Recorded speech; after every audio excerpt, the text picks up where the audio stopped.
شعب الصحراء العدو ولا عنه وقطع شعب الصحراء العدو ولا عنه وقطع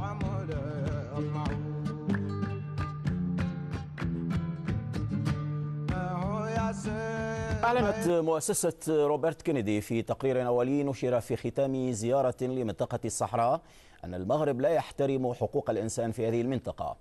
كما قالت المؤسسة إن جوا من الرعب يسود المنطقة بسبب انتشار الشرطة في كل مكان. وكانت هذه المؤسسة الأمريكية قد أصدرت في الماضي تقريرا حول الوضع في الصحراء الغربية، واتهمتها الرباط بالانحياز إلى حركة البوليزاريو التي تطالب باستقلال الصحراء الغربية.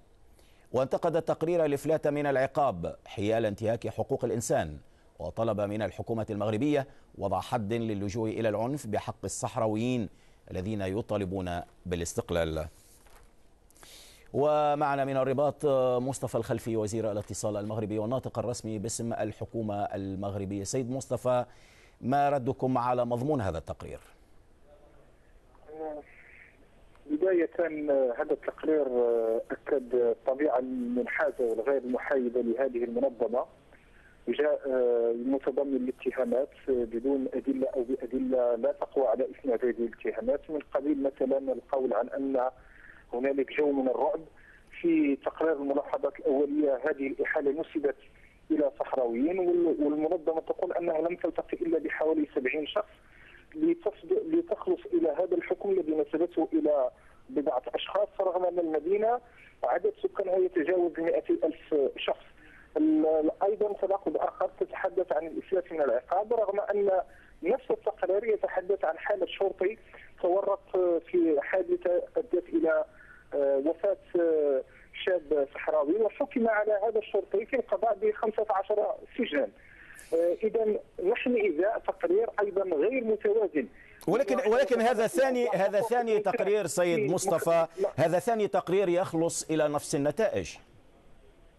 لا، التقرير الأول كان يتعلق بكلينيك، والمغرب الآن تعبيرا منه عن حسن نية وعن استعداده لعكس ولتقديم ما يقع من تطورات على أرض الواقع بخصوص حقوق الإنسان، فتح بابه لهذه المنظمة ولبعثتها، ونظمت لقاءات عند إحدى الشخصيات التي تقول بأنها مضطهدة، لكن كان باب بيتها مفتوح ونظمت لقاءات عندها. الأخطر وهو عدم التوازن. التقرير لم يتطرق لأوضاع حقوق الإنسان المتربية على مستوى مخيمة تندوف، لم يلتقي بشخصيات. هنالك الفنان مثلا البارح الذي تم اتصاله به حتى يتم اللقاء معه ويقدم رؤيته لما يقع، لكن تم إلغاء هذا اللقاء. هذا في تقديرنا لا يساعد على إيجاد تسوية دائمة ومقبولة لهذا النزاع المزمن على أرضية حكم ذاتي موسع في إطار السيادة المغربية. قلتم أن هذا التقرير غير متوازن، يعني عدم التوازن هذه أيضا صفة أطلقتموها على كريستوفر روس، واعتبرتموه أو دعوتم صراحة إلى سحب الثقة منه، ولكن بان كي مون جدد ثقته في هذه الشخصية. يعني كيف ستتعاطون مستقبلا مع هذا القرار الأممي؟ القرار الأممي الذي جاء في إطار المكالمة هاتفية بين جلالة الملك والسيد الأمين العام للأمم المتحدة كان واضح فيه أن الأمم المتحدة قررت أن يتم احترام مبادئ الوساطة كما أقرتها الأمم المتحدة والهيئات.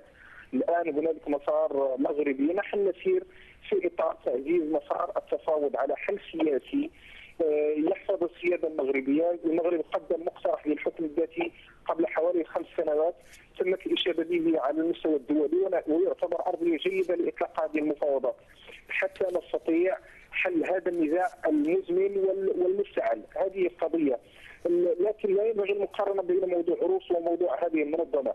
موضوع روس الانتقادات التي وجهت كان لها سياق، أما هذه المنظمة نحن الآن إذا واقعة ملموسة. التقرير الذي قدمته جاء مثلا أرسلت ما يهم توصيات تنفيذ توصيات هيئة الإنصاف والمصالحة. أزيد من 4,000 حالة من الأقاليم الجنوبية الصحراوية قدمت لهيئة الإنصاف والمصالحة وتمت المدارسة. تم تسليم أزيد من 70 مليون دولار كتعويضات عن جبر الضرر. تم اتخاذ قرار بإحداث متحف للذاكرة أشكرك. العيون والداخلة. هنالك جهد مبذول على مستوى حقوق الإنسان في المنطقة. المنطقه للاسف لم يتم عرضه بما يقدم رؤيه. أشكرك سيد مصطفى الخلفي وزير الاتصال المغربي وناطق الرسمي باسم الحكومة المغربية، شكرا لك.